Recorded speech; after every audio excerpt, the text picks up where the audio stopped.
Tinggal lun na sabo kisah. Yo masa jamun na siro uri neng nane ge uri neng nyan. Gedidi yuja mujid tapi.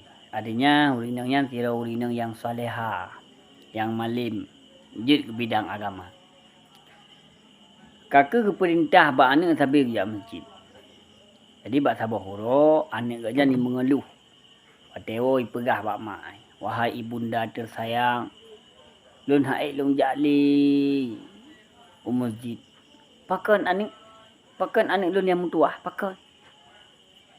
Ipegah le anik nyan. Wahai mak, wahai bunda lun.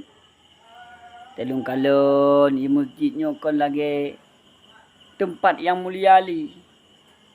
Bak lun fikir masjid tempat yang ke paji na urung mupat bak la masjid mak hai. Hai lun jali le mengai rumah na. Gekun le mak. Hanjut ni suah tajak. Han mak. Sekun le mak. Hai anik mutuah. Jut kata hana tajak li. Masjid. Dengan sabah syarat.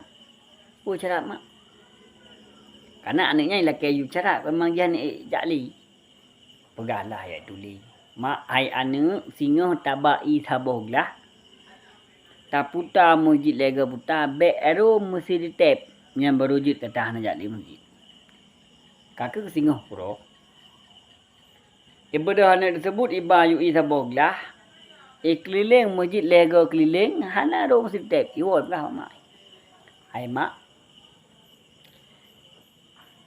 Ilon syarat yang nebileron kaglah. Hana memang hana rui. Yang butuh ini. Butuh mak. Hai anak daduk le. Nyolon tanya bak kata ni.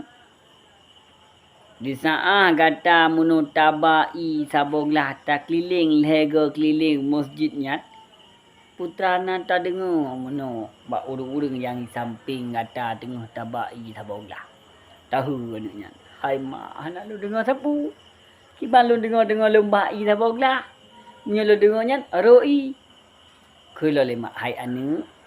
Watai kata munutabai saboglah.